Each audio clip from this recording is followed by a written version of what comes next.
This week on Q&A, Carol and Tom Wheeler talk about their experiences campaigning for Barack Obama in Ames, Iowa last year. Students from the Washington Center's Presidential Inauguration Program participated in this interview, which took place at the University of the District of Columbia.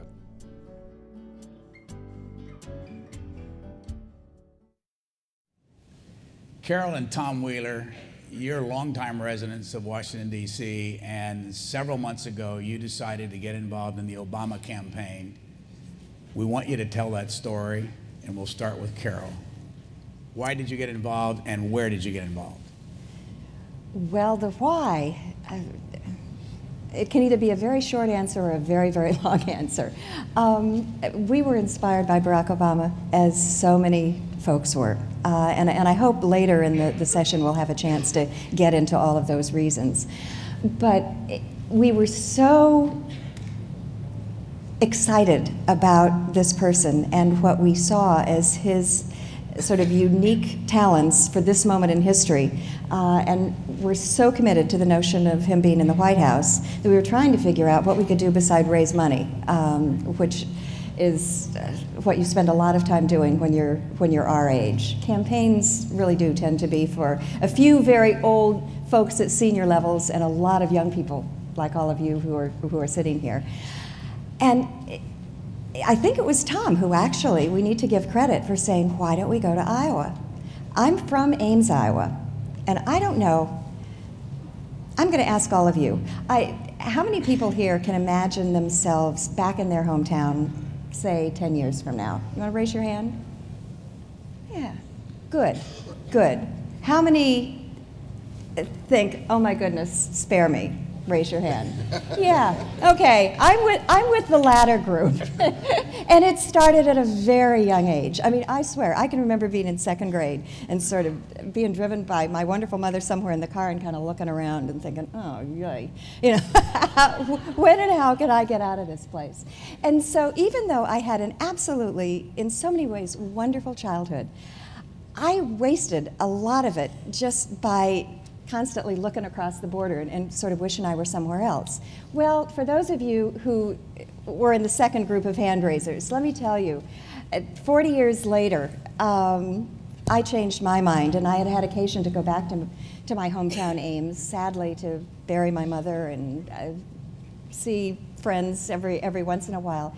And I began to get a sense that this wasn't such a bad place after all. So I must say, for me, what was especially wonderful about Tom's suggestion that we go and work for this man to whom we were so committed was that, lo and behold, you know, the first contest was going to be in good old Iowa, and I could go home again. And jumping to the punchline, I'll say you can go home again. It's a little different, but I am just a mush of nostalgia now about Iowa. I won't bore you on that score, but we just had a wonderful time reconnecting, in my case, with a few people who I had known back when who are still there, but making all kinds of wonderful new friends. I want to go to Tom in just a moment, but tell our audience that this is our regular Q&A program, and we have a fabulous audience here at the University of the District of Columbia, but they're from all over the United States here for the week as they lead up to the inauguration of Barack Obama, and they're from 47 states, some 650 students, another 60 part of the faculty of the Washington Center, which has brought students to this town for over 30 years. And we'll come back and introduce some of you to our audience in a moment, but I want to go to Tom Wheeler. Go to the specifics. When did you decide you wanted to get involved in the Obama campaign? And then how did you hook up with the campaign and go to Ames, Iowa, and what did you do there? Well, Carol was the first to wake up to Barack Obama because she read Dreams from My Father and she kept talking about this incredible guy. And then I was at the Democratic Convention in Boston 4 years ago and saw the speech and came back and said, I guess I'd better read the book. And realized how right she was, and realized here was a guy who was essentially half my age, putting on paper insights that I wish I had, you know, at 2x his age. And it happened over time that a good friend of ours became his chief of staff, Pete Rouse. I picked up the phone one day and There was a message from Barack Obama that he wanted to talk about some issues related to technology. Things began to develop. We got really interested in the potential of this person and the opportunity that he represented for a transformational moment in American history. And we decided that Iowa was the place. I mean, it was really simple. I mean, it's very hard today to remember back to pre-Iowa, when Barack Obama was an idea that people said, isn't that interesting, and wouldn't that be good, but this guy can never make it.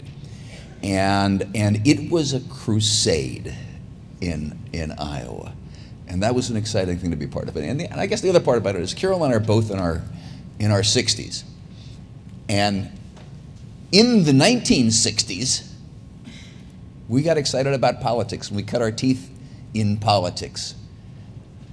And it was kind of an all coming together, so that if you learned in your 60s, in the 1960s, and then in your 60s in years, you can actually put to practice some of the same things you were doing back then. And it was a great fun. You should know that these two came years and years ago to this town. Carol Wheeler, 1967. Tom Wheeler, 1969. This is what, dare I use the term, lobbyists look like.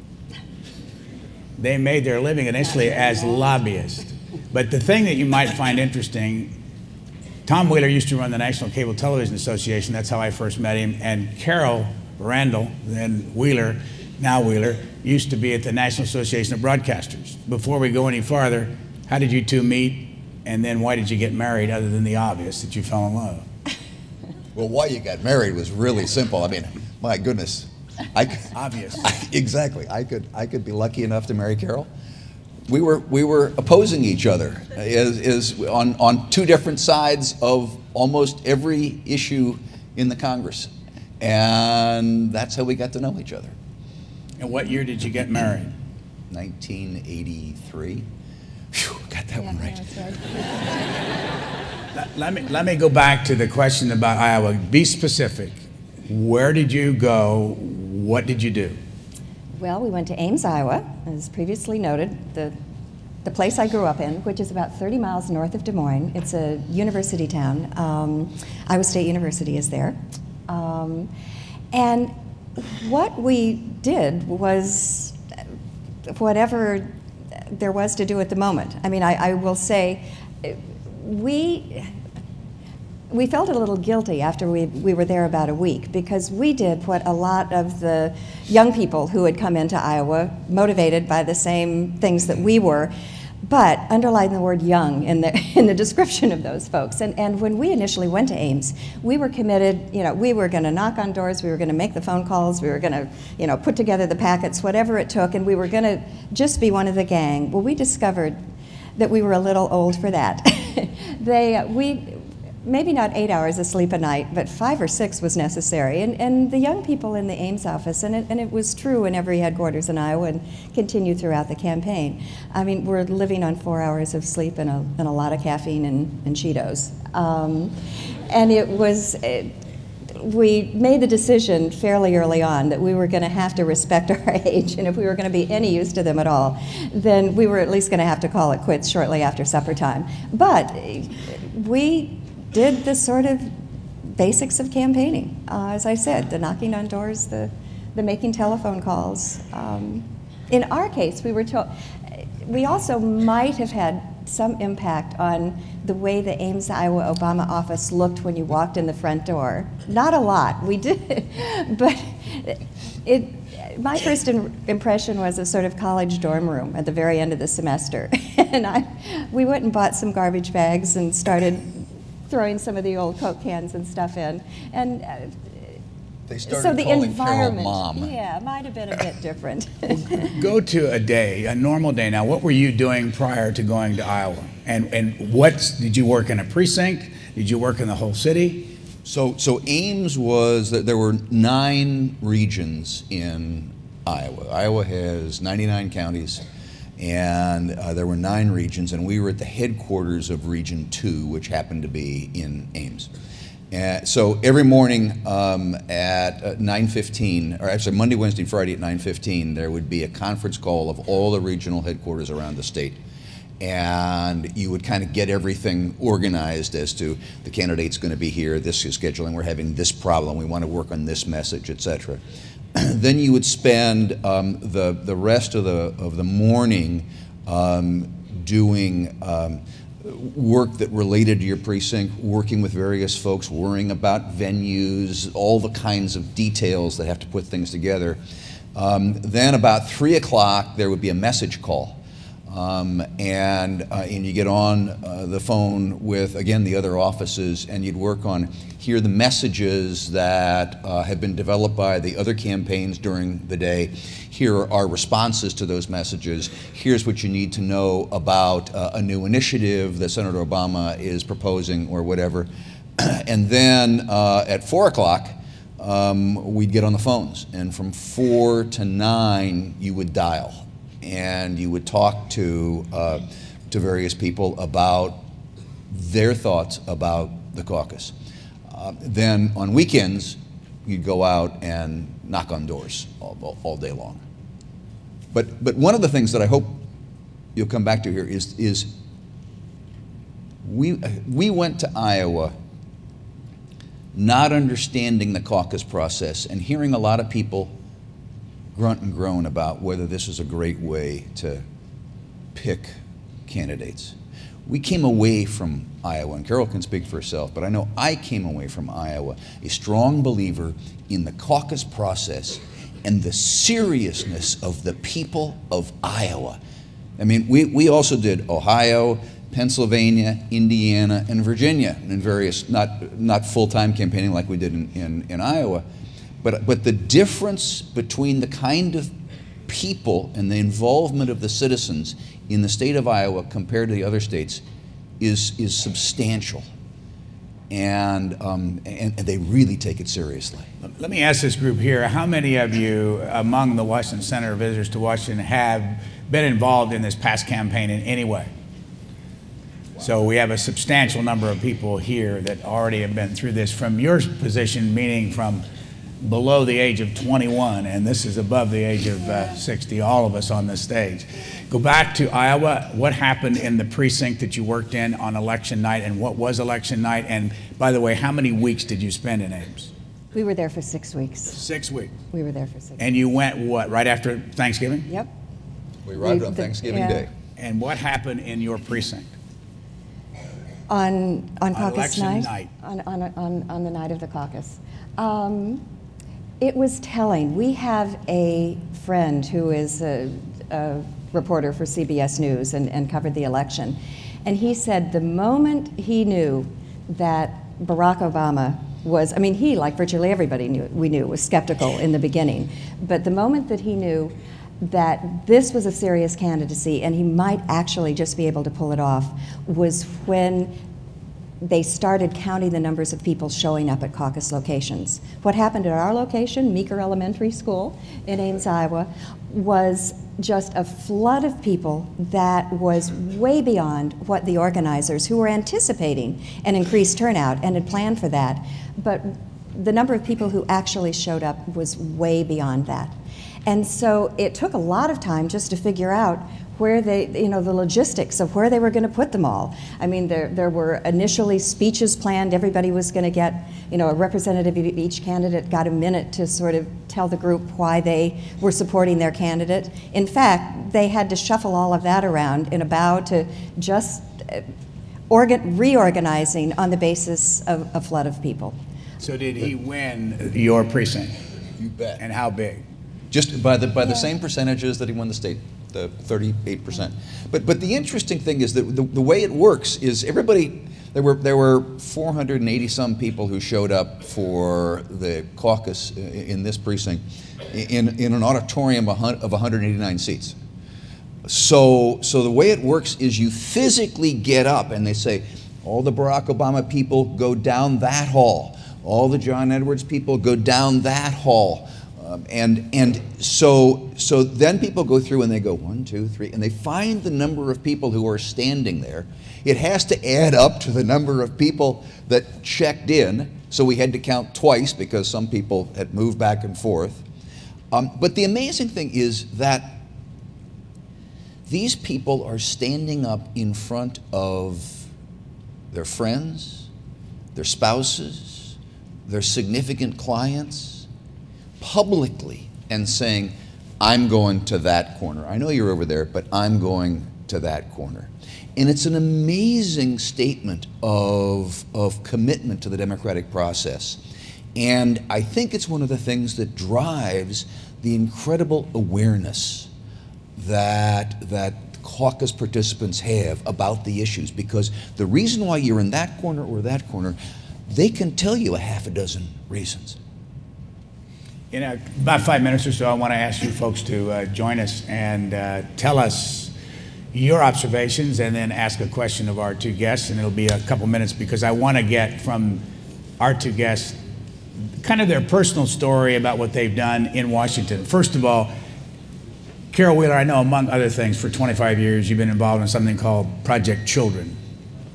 But before that, among other things, you worked for Donna Shalala at the Housing and Urban Development Department, and you were in the Carter White House for a while, I believe. What drew you to Washington? I mean, talk to this crowd here who is thinking right now whether or not they want to come back to this town after they graduate from college. What got you here in the first place? Well, what got me here in the first place was an interest in politics sort of played at the national level. And you know, you all are in school. In my case, it was one teacher who also happened to be the football coach, who taught a government and history class, and one morning a week we read Time magazine. And this teacher also, in very Republican Ames, Iowa, happened to be a Democrat, and so would at least get conversations going and ask a lot of questions and at least pose arguments that I hadn't heard before until I ended up in Mr. Hauscher's history class. That one thing hooked me. I subscribed to Time magazine and read it religiously every week and started dreaming about, do you suppose it's possible that I could ever come here? And then came, as you said, and had a... What was your college? I went to Iowa State University in my hometown for the first couple years and then graduated from the University of Iowa. One of the interesting things we've learned so far is Time magazine, in Carol's case, also a book called Dreams of My Father, which ignited your interest, and then got Tom Wheeler involved in it. So you came here, as you said earlier, in 1967, and you worked in government, in and out of government, and then you got to something called Project Children. Yes. Give us a couple minutes of what that is. Okay. Well, I will say, I'll answer your question, but can I also just start with something else? When I first came to Washington, I had visions of working in the nation's capital, underlying the nation part. I ended up getting a job with the Washington Urban League, which is, I'm sure, an organization most of you are familiar with. And it was an organization that was very much working at the local level. And though I came here because of what was going on Capitol Hill and my hope that I would be able to get involved somehow, someday, what really led to my falling in love with this city was the work that I did with the Washington Urban League. And in fact, in my case, it almost feels like those years that I worked on Capitol Hill a bit, you're right, I worked in the White House and HUD, were almost a diversion. And what has been so wonderful about the last couple of decades that I've been in Washington, D.C., has been the opportunity to get back involved in things in this city. And that's just to say, why would you want to come here? In addition to everything that happens here that then makes its way to the nightly news, this is also a wonderful city to live in. Just a vibrant city with an incredibly diverse population and lots of energy. I mean, I can't imagine a more interesting place to live on the planet. We love this place. Brian had mentioned something called Project Children. This, once again, things just happen because of friends, or you have a dinner conversation one night and it piques your interest. We still can't quite figure out how we got so involved in Ireland.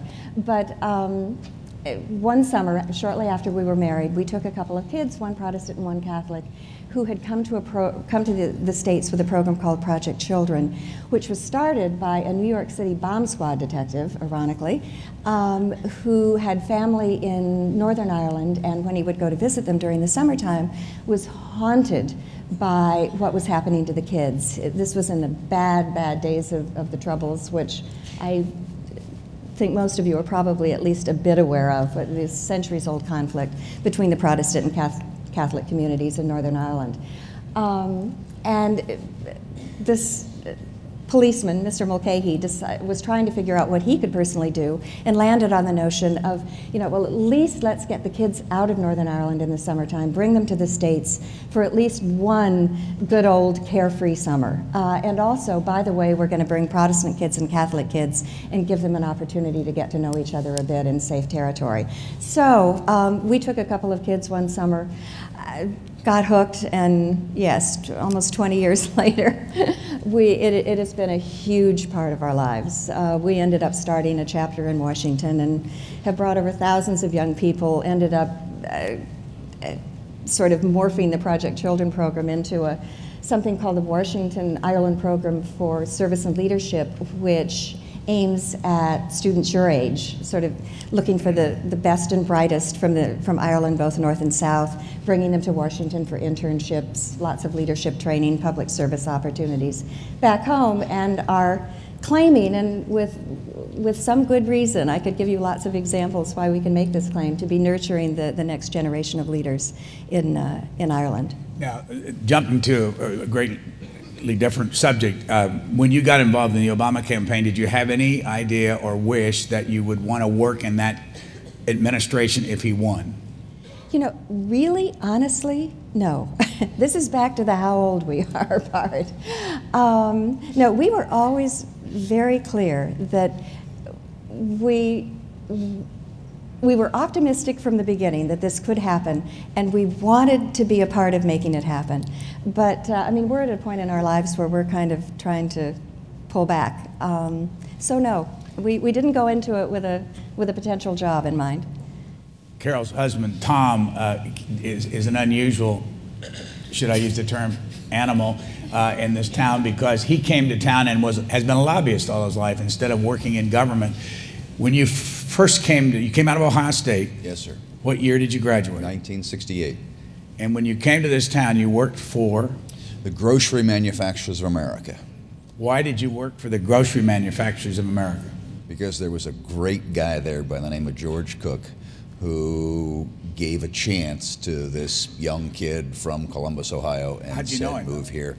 I had met him. I had worked in the Senate campaign in Ohio in 1968, and Jack Gilligan's campaign, which was an anti-war campaign in the heart of when that was the big debate at that point in time. And Jack ended up losing, but people I knew from that campaign knew George Cook, put me together with him, and this guy took a gamble on me. What we've learned here, of course, is that you got involved because of the anti-war, the Vietnam War. Jack Gilligan, what used to be the mayor of Cincinnati at one time? He was in the Cincinnati City Council, and he came here to Congress, and he was a member of Congress for several terms. So if you think about your own life now, why you've gotten involved in these campaigns, and then what you want to do with it later, here are a couple of examples of what happens.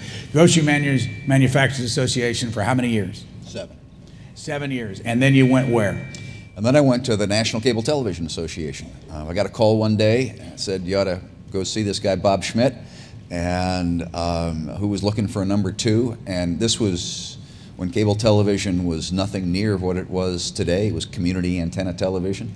And I was lucky enough to hook up with them, become the number 2 there, just at the time that cable television started doing this. And he left after a couple of years, and I became president there, and it was an incredible learning experience at a very young age in a very dynamic, growing industry that was spawning things such as C-SPAN. And what we're learning, though, is friendship mattered in this. Somebody passed your name on, connections, networking, and all that you all have probably gotten involved in. Full disclosure, Tom Wheeler and I have known each other forever. When this network started, he was a big booster and a very important part of helping this whole thing happen. And that's one of the reasons I thought it might be interesting for you all to meet both of these folks. And when I first met you, I don't think you were married to Carol. All right, NCTA, National Cable Television Association, and then what? Well, then I went out to make my fortune because I had learned technology, or the rudiments of technology, and what technology can do to change the way people live their life and create business opportunities. And so I was going to go out and pursue that. And so I went out and I became the president of a company that delivered high-speed data, the first company delivering high-speed data to home computers. The trouble was it was 1985 and there weren't very many home computers. And so the company didn't make it. And so as a result of that, I started several other companies. And along the way, also invested in a group that won a license for this newfangled thing called cellular telephones. And one thing leads to another, and the folks who are building the cellular industry, who were very similar to the folks who were building the cable television industry, came to me and said, would you run our national organization? And so I went back into the association business, and I stayed with the Cellular Industry Association for a dozen years, same kind of a growth curve, and then left that in 2004, and I'm now a partner in a venture capital firm here in Washington. Again, bring it up to today, Tom Wheeler is a member of the transition team of Barack Obama's. Now, before I ask you what you're doing there, do you want to go to work in this administration in any way? No. No. No. I mean, to Carol's point, I mean, everybody kept saying when we were going to Iowa, oh, what desk have you got picked out? I mean, that wasn't the goal for why we got involved. So what are you doing in the transition? I know you're doing science, technology, and the arts, so what have you been doing? I mean, that's a big plate. So several months before the election, there was a quiet transition team that was put together, and the transition team is really in two parts. There's the policy group that worries about structuring policy, and then there is the how's the government going to run group. And there were 6 of us who formed the core of this, and we essentially took all of the agencies of government and divided them up among us. And I ended up with the agencies that were involved in science, technology, space, and the arts. And our job was to learn about those agencies from the public record before the election, so that the day after the election, we would be able to organize teams to go into the agency and know the right questions to ask, to dive down, to identify what are their structural issues, but also what are the issues that are going to confront the president and the new administration in the first 90 days. And so our job was to, how do you identify what those issues are they're going to hit in the first 90 days?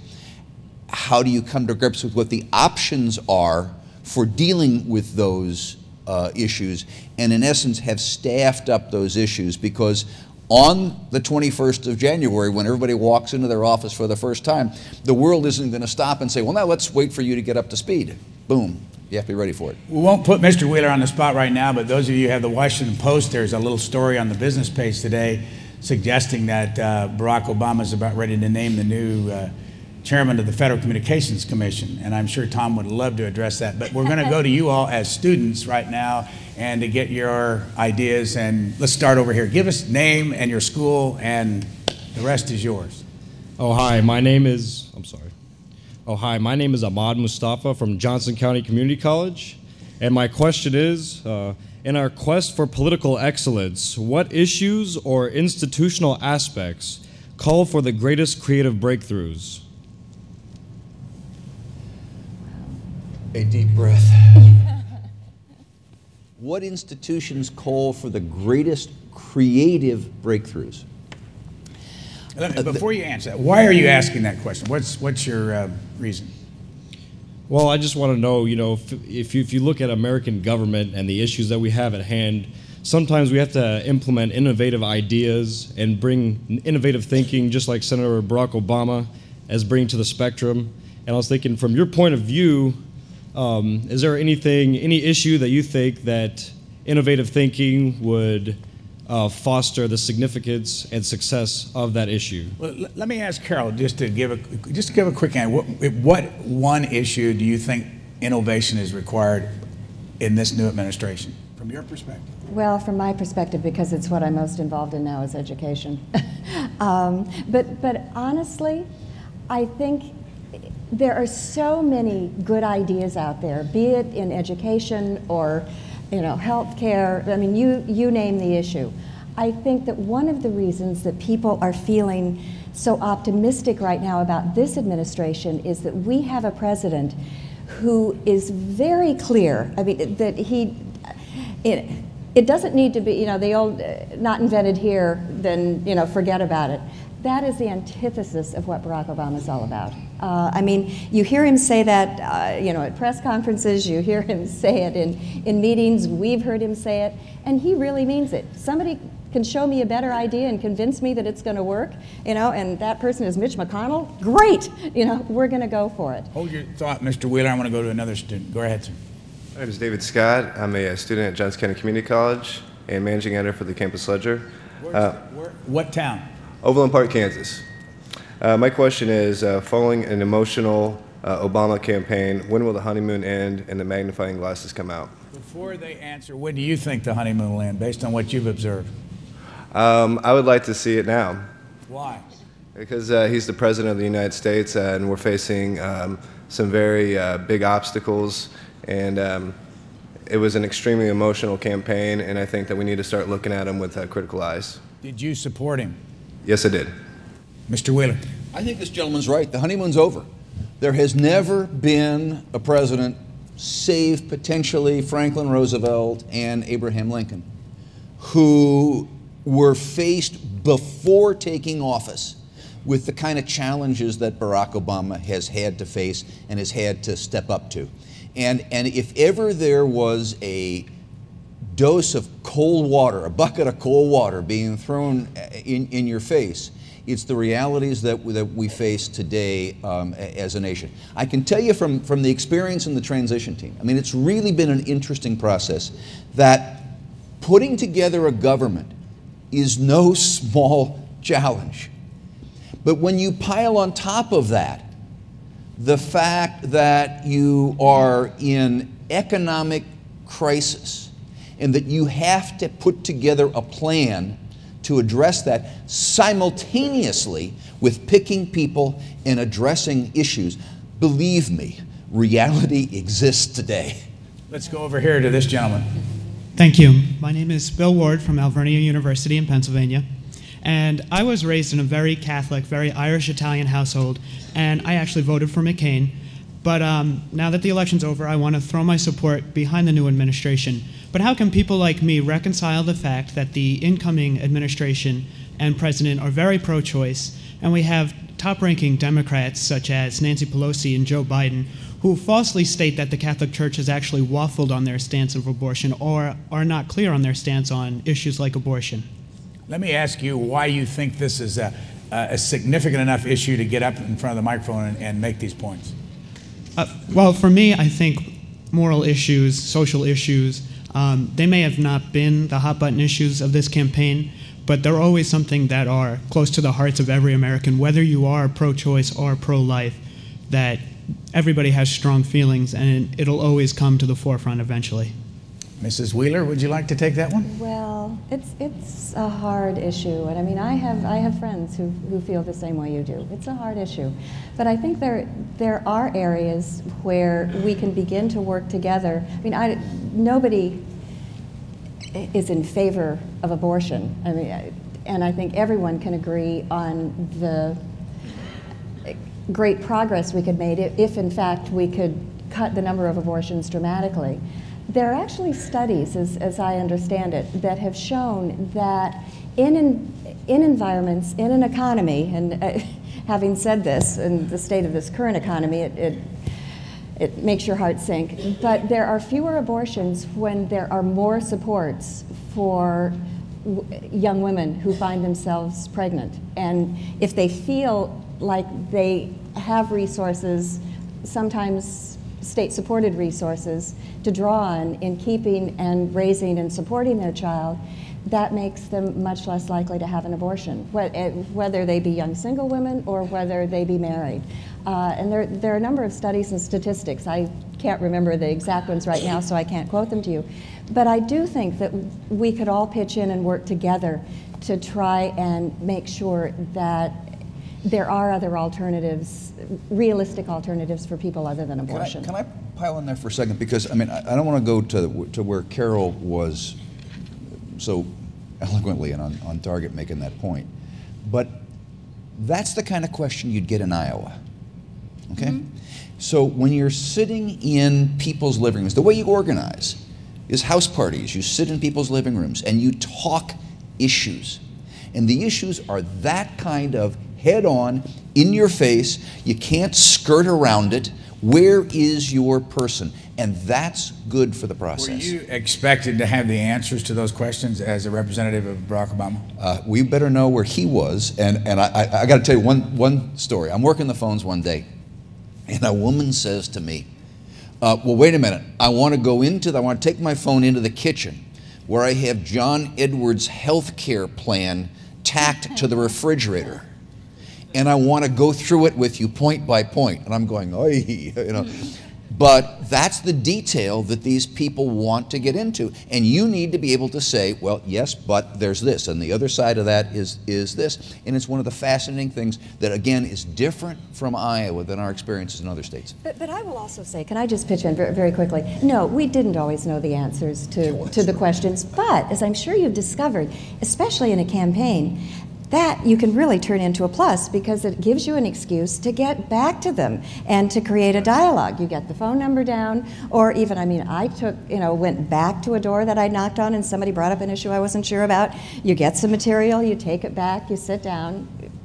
Since you're in Iowa, it's often over a cup of cocoa. And so knowing all the answers to questions asked right up front isn't a necessity. Let me ask you, can I ask you a question before we start? Sure, when you hear their story, it's 40 years later, does this appeal to you to come to this town and to get involved, or would you rather stay home and be active there? Well, as much as I love local politics and serving the people in my community, I do feel that it is a responsibility to help the people in your nation as well, because there are other people out there from different communities, and you do realize how diverse the country is. So. Where are you going to school? Quinnipiac University in Hamden, Connecticut. The fact that followed your polls. Yeah. The fact that your poll is so well known, does that matter to somebody that goes to Quinnipiac? I hope so, because I worked in the polling institute for 2 whole days, and I enjoyed being there. And I feel that the nation does rely on these polls, and hopefully they remain to be accurate. And yes, I believe that being at the university, you should follow the polls. Your question or comment? Sure. Thank you for being here today. My name is Louis Venturelli from Quinnipiac University, and this question is directed towards Mrs. Wheeler. Being the coordinator of the Obama Irish American Outreach, what is your, and coming from a culture that's been greatly discriminated against in American history, what is your take on immigration, and how will the Obama administration approach the issue of equality for those that seek residency and citizenship in America? Thank you. Thank you.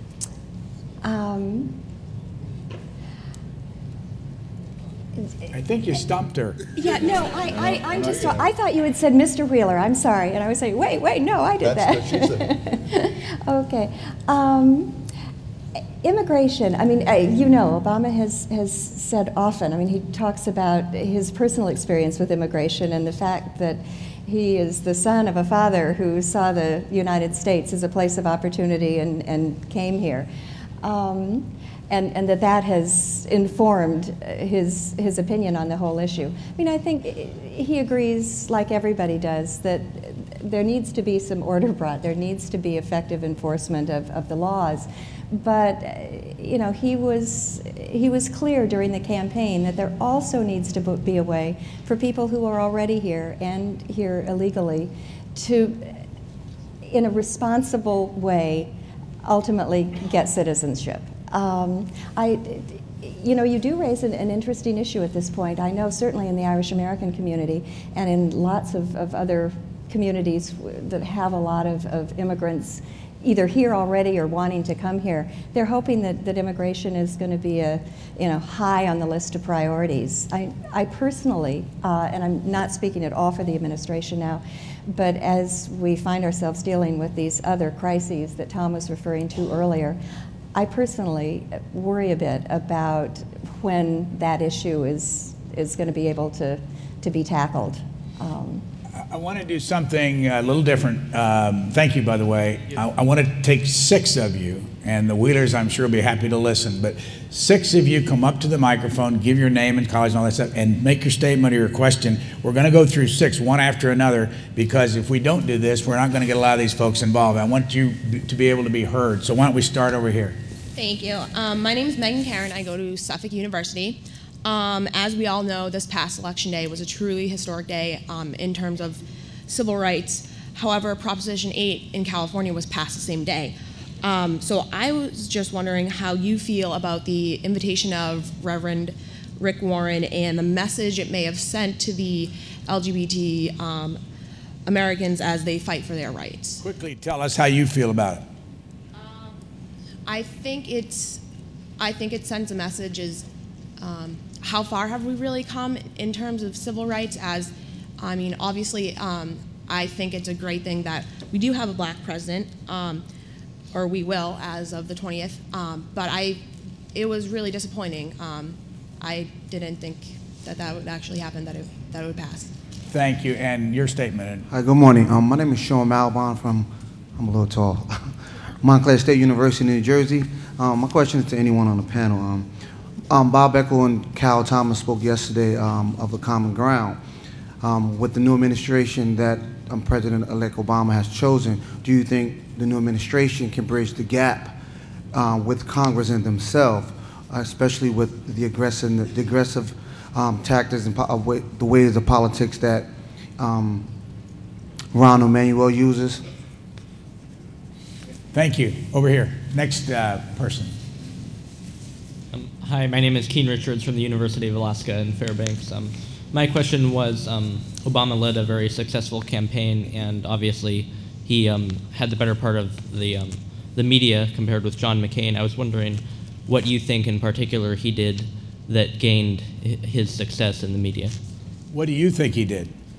Well, for one, I know he was a very successful speaker, but I don't have much experience with the media and politics myself, so beyond that, I'm not really sure. Thank you, and back over here. Good morning. My name is Carrie Potter from Point Park University in Pittsburgh, PA.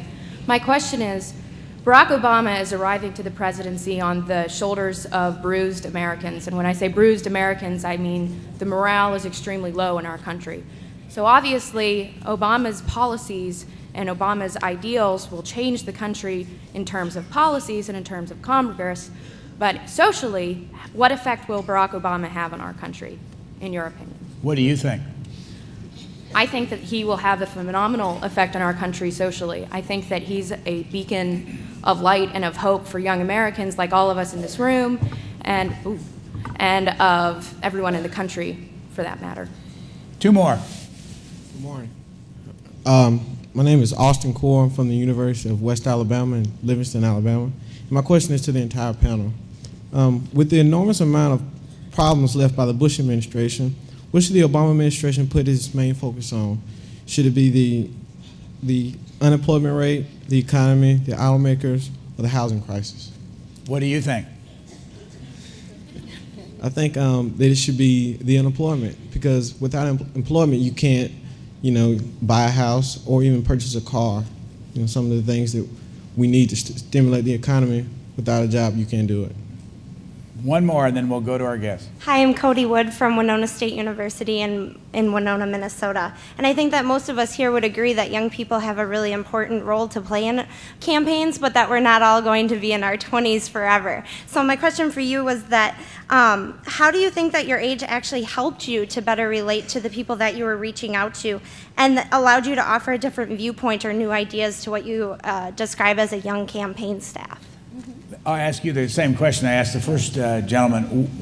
What do you think of their story, and does that appeal to you at all, or would you rather stay local? Well, I love that you are actually local, but still doing something national. So that's really appealing to me, in that I can go into my own community and make a difference in my larger nation at the same time. So I think you get the best of both worlds. Thank you.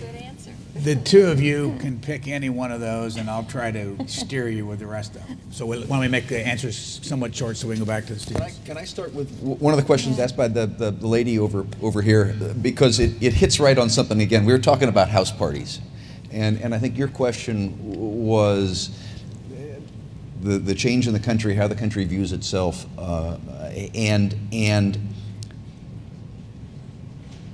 we used to talk about a very basic thing in house parties in Iowa, and we talk about how on the 21st of January 2009, when Barack Obama wakes up his first morning in the White House as President of the United States, 3 things will have happened. 1, the world will look at America differently.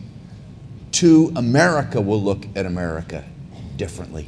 And 3, a large segment of the American population will look at themselves differently.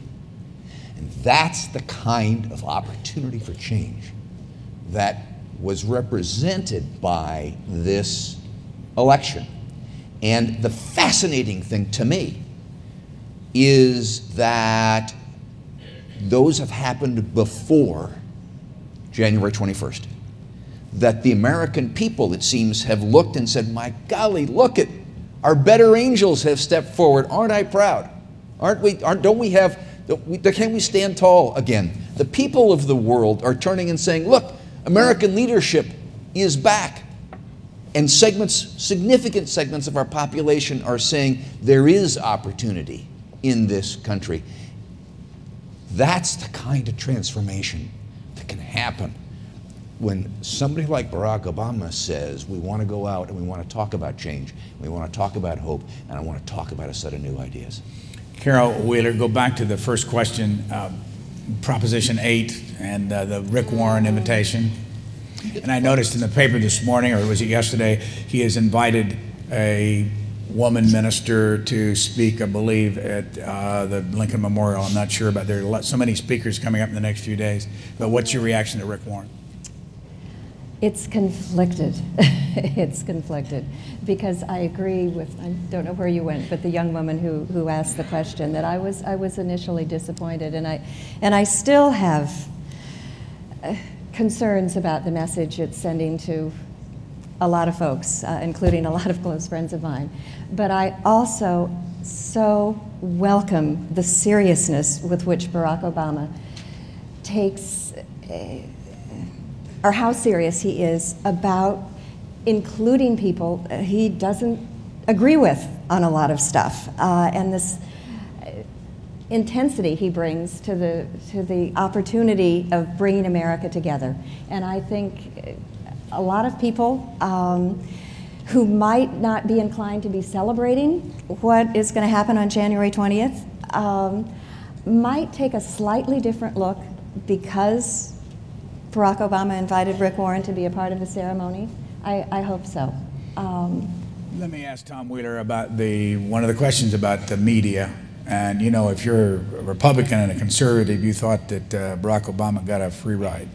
Well, but taking the opposite part of it, why did he do as well as he did? There was a book published about, the media's free ride for John McCain. I mean, it's the old thing about, where you stand depends on where you sit. And it always, there's a perception. I think that Barack Obama was exciting to the media because of the fact that he was once again offering the kind of things we've been talking about before, offering this message not only of change but of hope. And we are in a situation, we have come out of a government for 8 years where the government has been run by people who don't believe in government. And that people were looking for someone who could challenge them with a message that says, it can be better than that. It's not just that I've been the senator and had this amendment, or I have this policy or that policy, but a broader picture that says, you know, people, we can do better. And I think that was the core of the Obama message, and that got people interested. Before I go to the next question, how many other 60-ish people did you see leave Washington and go out and work on the campaign? And I assume neither one of you got paid. Oh, yeah. Free. You gave them yeah. How many others did you hear about? Many? Oh, we weren't unique. I mean, perhaps not for the period of time that we went, but there were a lot of people who took long weekends, took weeks. I mean, one of the things that I noticed in Iowa, and the young woman who answered the question about, you know, or asked the question acknowledging the fact that, yes, campaigns tend to be a young person's game. And at the staff level, to a great extent, that's true. But one of the things you noticed in Iowa, in part, I'm sure, because Iowa tends to have an aging population, but in any of the campaign offices that we went to around the country, there are a whole lot of older people, even older than us. And I think in the Obama campaign in particular, I mean, yes, it's because a lot of these folks were retired and they had the time to put in, but I think part of probably what was motivating them was what motivated us, that you begin to feel your age and you begin to feel a real anxiousness about, you know, your country, things you care about, getting it right in the time that you have left. And I think that's what motivates a lot of senior citizens. But let me pile on for a second, because we got to talk about Bob and Debbie Gitchell, okay? Because they were our precinct captains, and in precinct 1-5 in Ames. And they worked just as hard and pounded the doors, and they were the people, a retired surgeon, who were the mainstay. We came in, they stayed. Are they, by the way, coming to the inaugural? You bet. Yep. Let's go to this young lady. Hi, my name is Lilith Batlea, and I'm from Oakton Community College in Illinois. My question was, obviously Obama is very charismatic. Do you think that a large reason that he won the election was because of what he symbolized and his image and how he presented himself, as opposed to just a platform, although he definitely listened to what the American people wanted? Before we leave you, do you think he got elected because of what he symbolized? I think it played a really large role in it, definitely. But I don't think that's a bad thing. Carol? I agree. Yes, I do agree. That's an easy one. Let's go right over here. Yes, sir. Hello, my name's Adam Butler, and I'm from Alvernia University in Reading, Pennsylvania. My question kind of corresponds with the Proposition 8 question. I was just curious if you see, or how you foresee, Obama and his administration handling equal rights issues such as Proposition 8. Do you have any idea? Yeah, I mean. No, I mean, I don't have any idea. I mean, I'm going to take this opportunity. I'm sorry that Mr. Wheeler and Mrs. Wheeler don't have the answer, but they do. Mr. Wheeler has an answer to one question I want to ask him about before we lose the time, and that is the digital television transfer on February the 17th. Yes, sir. As the head of the transition on technology and science, are you advising that it be postponed or that it happen on February the 17th? That it be postponed. And why? Because we've had, the Congress passed the law saying that you will go to digital television and cut all analog signals in 2005, and in the intervening 3+ years, the groundwork hasn't been laid. First of all, there was a coupon program put in place so that people could get coupons to help defray the cost of a converter so that they could use their old television sets and not have to buy new television sets. There has been so much demand for that, in part because of the economy, but also in part because of underestimation, that it has gone broke. Let me ask you, though, this structural question. Did that issue come to your desk in the transition? Did you take it to John Podesta? Did then he take it to Barack Obama, or how did it work? Yes, it came to my desk. It came to your desk? Yes. We haven't got much time. Back over here. Hi, I'm Jordan Lucian from Central College, Iowa. My question was, to what extent you think Obama's early victory in Iowa changed the national perspective of the Democratic primary? and if you think it would have been possible for Obama to win the national election if he didn't win in Iowa. Go for it. Oh. Carol Wheeler, refresh us first. How big did he win Iowa? You know, do you remember? 38%, and next was 36, and Senator Clinton had 35. I think the spread was more than that. Sorry, but it was a solid win. If he whatever had the not result. won Iowa, would he be president-elect? I don't think we would be preparing for the Obama nomination Why not? had he not won. Barack Obama needed to, well, he certainly needed to prove to the African American community that he could get white votes. He needed to prove to the white community he could too. But I think, he's the first person to say, this guy with a strange background, a funny name. I think Barack Obama has a very healthy ego and a sense of what he does bring to the table. But he also fully recognized the fact that people were going to tend to be suspicious. And it goes back to what is so valuable about the Iowa caucus system. It is a long, drawn-out process. I mean, I remember trying to get a woman to come to a meeting, just a sort of, a group of women, and she said, "Dear, you don't understand. I'm an Iowan. I don't need to go if the candidate's not there." And so, sort of, forget it if you can't produce Barack Obama at this meeting. People had a chance to really get to know him in a way that is just impossible in a primary situation. Did he come to your precinct? Yes, he did. What did he do when he was there? Multiple times. Did he? I mean, he didn't come. He came a couple of times when we were there. He did a speech in an auditorium much like this. I think he did a town hall meeting. But prior to that, and this is what was critical in creating the buzz, I mean, he would go to living rooms. He would go to, barbecues, anybody who would be willing to gather around. And in the process of doing that, individuals began to get as excited as Tom and I did, and they would begin to talk to their friends, and the buzz would begin to be created. And I mean, yes, Iowa made what happened ultimately possible. We have time for one last student question, and then we're going to have to wrap it up. Yes, sir. Hello, my name is Michael Casey from Martin University in Indianapolis, Indiana. I was amidst a conversation yesterday wherein Barack Obama's very even-tempered and poised disposition was perceived to make him somewhat ambiguous.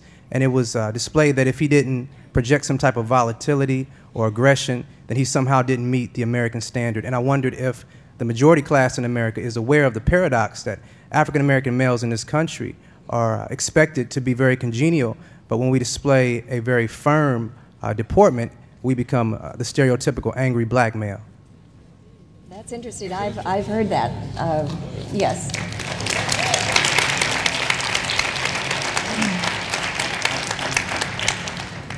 Any reaction? No, I'm with Carol. I mean, I think you make a very good point. How important is that to you in your own thinking about this man being elected president? Well, I think that symbolism and imagery mean a lot. I think that if African Americans will continue to be proponents of transformation in this country, they need to be thoroughly understood in order to be accepted. Are you surprised at all that he was elected? Not the least bit. And why not? Because as many others, in my point of view, share the same perspective, we know that it is quite possible to excel beyond those odds. And can I ask, did you believe strongly in the possibility of his election from the beginning, or did you get increasingly confident as the process went on? I believed it from the beginning, but as it excelled and as it went forward, it became even more impacting, the reality of it. Let me be sure to tell the audience at home that this group of students are here in Washington for a week and the inauguration through the auspices of the Washington Center, which is obviously based here. Students come all year long. Some come for seminars, others come for internships, which last a whole semester, and they get involved very much in the community. Last minute, both of you quickly tell us, you look back on your own life, what's had the biggest impact of what you think and why you're involved that you can remember? Oh my goodness. Well, let me turn it around another way. Carol and I have talked frequently, at least that I feel, and I think I won't speak for her, but when I come near to meet my maker, and I look back on a really blessed life. The 6 weeks that I spent in Iowa are going to rank right up there as the best 6 weeks of my life, the most significant 6 weeks of my life. Carol? Well, I agree with that. My early time in Washington, I came in 1968, a time of incredible activity and tragedy. I mean, Dr. Martin Luther King's assassination, Bobby Kennedy's assassination, the anti-war movement. But at the same time, as I said, for the first time, well, not for the first time, but I was doing work that made me feel a part of the Washington community. And I came to understand, even though my experience growing up was very different from what was going on in the neighborhoods that we were working in, I connected. And from that moment, actually, decided that I wanted to keep involved and keep doing things that ultimately, and you know, all these many decades later, it's the reason that we got so involved in the Obama campaign. I think the young woman who talked about this, you know, he climbed to the presidency on the shoulders of very bruised Americans who see in him a new hope. So do I. Carol and Tom Wheeler, thank you very much, and students, thank you.